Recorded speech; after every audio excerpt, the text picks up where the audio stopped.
Assalamualaikum warahmatullahi wabarakatuh.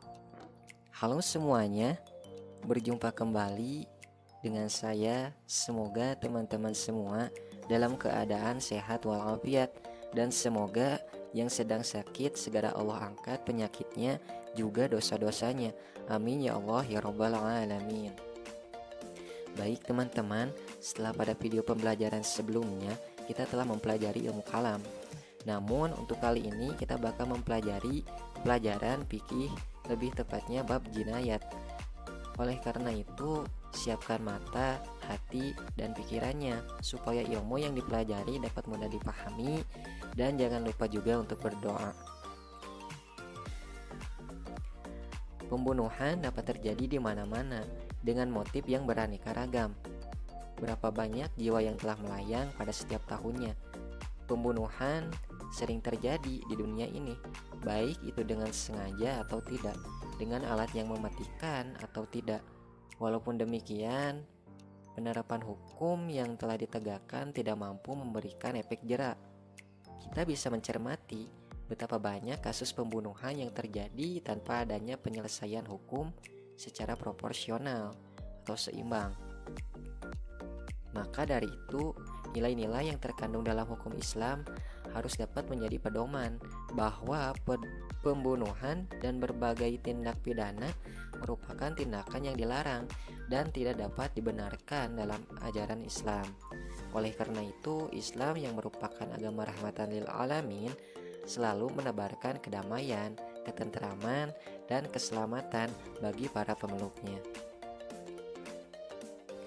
Islam melarang praktik pembunuhan dengan cara apapun. Namun, karena kurangnya kesadaran dalam diri manusia, perbuatan tersebut terjadi di mana-mana. Dalam ilmu fikih, pembahasan mengenai tindak pidana kejahatan beserta sanksi hukumannya disebut dengan istilah jarimah atau ukubah. Jarimah dibagi menjadi dua, yaitu jinayat dan hudud.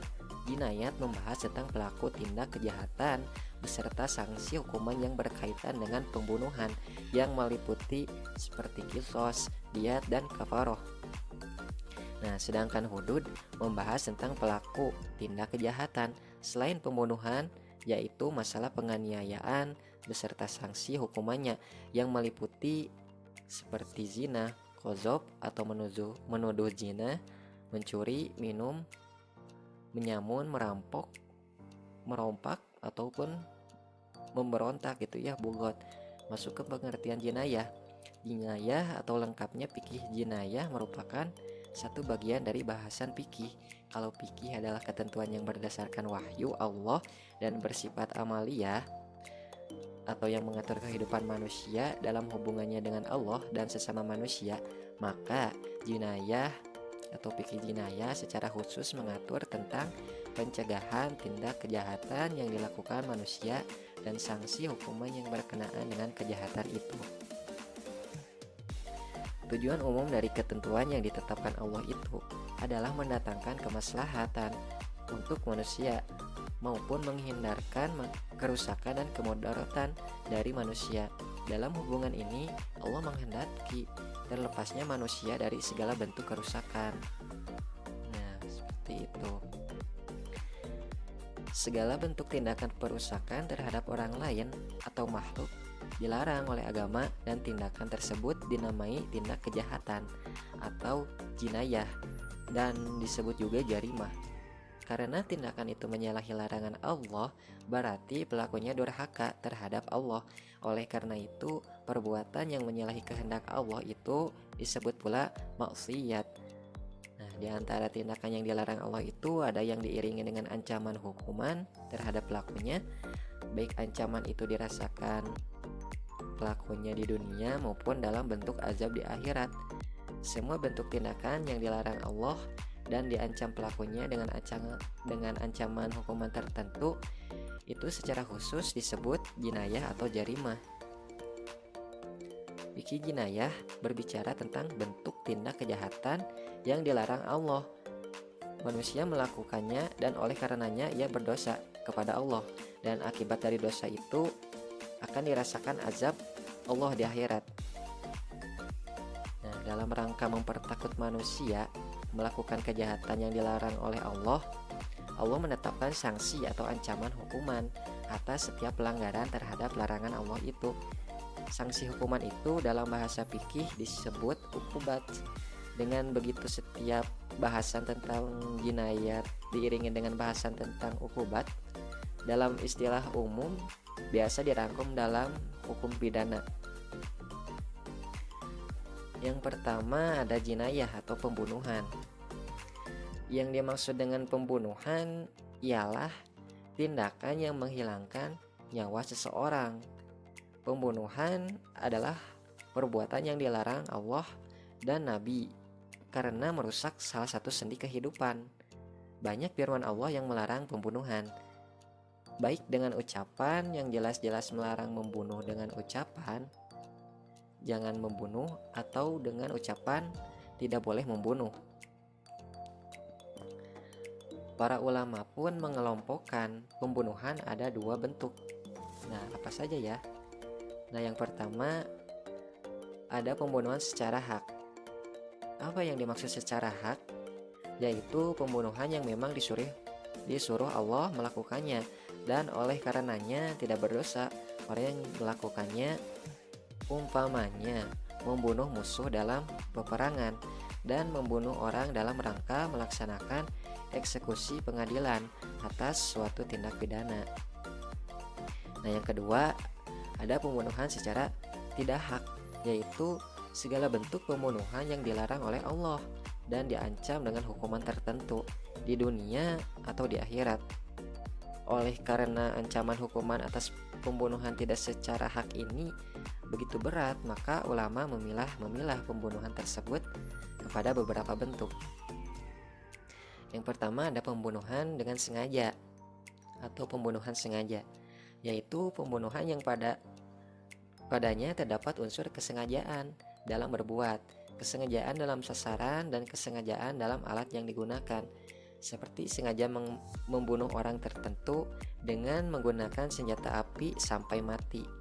Nah, yang kedua ada pembunuhan tersalah, yaitu pembunuhan yang tidak terdapat padanya tiga unsur kesengajaan. Nah, seperti tidak sengaja menembak atau sengaja menembak burung tetapi yang kena adalah orang gitu ya. Nah, kedua bentuk dan nama pembunuhan di atas tersebut secara jelas dalam Al-Quran. Oleh karena itu, keberadaan keduanya disepakati oleh ulama.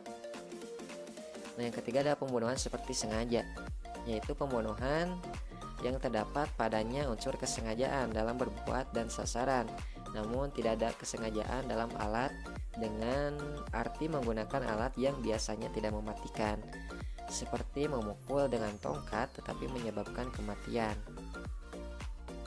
Nah, adapun yang keempat adalah pembunuhan seperti tersalah, yaitu tidak sengaja dalam berbuat yang dengan sendirinya juga tidak sengaja dalam sasaran dan alat, namun membawa akibat kematian pada orang lain. Umpamanya seseorang yang tidur terjatuh dari tempat tidurnya yang ketinggiannya menimpa anak kecil yang berada di bawah dan menyebabkan kematian. Nah, itu contohnya. Dasar hukum larangan membunuh. Nah, dasar hukum larangan membunuh ini atau membunuh adalah perbuatan yang dilarang dalam Islam. Karena itu Islam menghormati dan melindungi hak hidup setiap manusia. Firman Allah dalam Quran surat Al-Isra ayat 33, dan janganlah kamu membunuh jiwa yang diharamkan Allah, melainkan dengan suatu alasan yang benar. Karena ada ketegasan mengenai larangan pembunuhan. Nah, maka jika ada dua pihak yang saling membunuh tanpa alasan yang dibenarkan oleh syara, maka orang yang membunuh maupun terbunuh sama-sama akan masuk neraka. Seperti itu. Selanjutnya ada hukuman bagi pelaku pembunuhan. Pelaku atau orang yang melakukan pembunuhan setidaknya telah melanggar 3 macam hak, yaitu ada hak Allah, hak ahli waris, dan hak orang yang terbunuh. Artinya balasan di dunia diserahkan kepada ahli waris korban, apakah pembunuh akan dikisos atau dimaafkan. Jika pembunuh dimaafkan, maka wajib baginya membayar diat kepada ahli waris korban. Sedangkan mengenai hak Allah, akan diberikan di akhirat. Apakah pembunuh akan dimaafkan oleh Allah karena telah melaksanakan kafaroh atau akan disiksa di akhirat kelak? Berikut mungkin keterangan singkat hukuman bagi pembunuh sesuai dengan macamnya. Hukum pembunuhan atau pembunuhan sengaja adalah kisos, artinya dibunuh juga, tetapi jika dimaafkan oleh keluarga korban maka hukuman penggantinya adalah wajib membayar diat mughaladoh, denda besar dan dibayar secara tunai. Hukuman tambahannya adalah terhalangnya hak waris dan wasiat. Para fuqaha sepakat bahwa pembunuhan yang dikenai hukuman kisos disyaratkan berakal sehat, dewasa, sengaja untuk membunuh dan melangsungkan sendiri pembunuhannya tanpa ditemani orang lain. Pembunuhan tidak sengaja atau seperti sengaja, hukuman pokok adalah membayar diat mughaladoh dengan diangsur selama 3 tahun, setiap tahun sepertiganya, dan kifarot. Diat berupa 30 ekor hiqah, 30 ekor jad'ah, dan 40 ekor khilfah gitu ya. Selain itu, pembunuh juga harus melaksanakan kafaroh. Hukuman penggantinya ialah seperti puasa kifarat, sedangkan hukuman tambahannya adalah terhalangnya menerima warisan dan wasiat. Hukuman pembunuhan tersalah adalah memerdekakan seorang hamba sahaya yang beriman serta membayar diat mukhafafah atau denda ringan diberikan kepada keluarga terbunuh dan boleh diangsur 3 tahun, setiap tahunnya sepertiga. Diat khoto itu terdiri dari 5 macam hewan, seperti 20 ekor unta berumur 4 tahun, 20 ekor unta berumur 5 tahun, 20 ekor unta berumur 1 tahun, 20 ekor unta betina berumur 2 tahun, dan 20 ekor unta jantan berumur 2 tahun. Adapun hikmah dilarangnya pembunuhan, Islam menerapkan hukuman bagi pelaku pembunuhan tiada lain untuk memelihara kehormatan dan keselamatan jiwa manusia. Pelaku tindak pembunuhan diancam dengan hukuman yang setimpal sesuai perbuatannya. Contoh lain dari hikmah larangan pembunuhan adalah seperti memberikan pelajaran kepada masyarakat agar tidak melakukan perbuatan keji. Nah, yang kedua ada manusia yang satu dengan yang lain saling menempatkan kedudukan yang tinggi baik di dalam hukum manusia maupun di hadapan Allah. Nah, yang selanjutnya menyelamatkan jiwa manusia. Dan yang selanjutnya seperti terciptanya keamanan dan ketenteraman dalam kehidupan sehari-hari. Nah, seperti itu ya teman-teman. Mungkin cukup sekian dulu yang dapat kita pelajari mengenai fikih jinayah atau kategori pembunuhan. Semoga bermanfaat dan dapat dipahami. Jangan lupa untuk mematuhi protokol kesehatan. Semoga pandemi ini cepat berakhir dan teman-teman dapat mengambil hikmahnya. Terus belajar dan berprestasi walaupun di rumah aja. Tetap semangat karena Indonesia membutuhkanmu. Wassalamualaikum warahmatullahi wabarakatuh.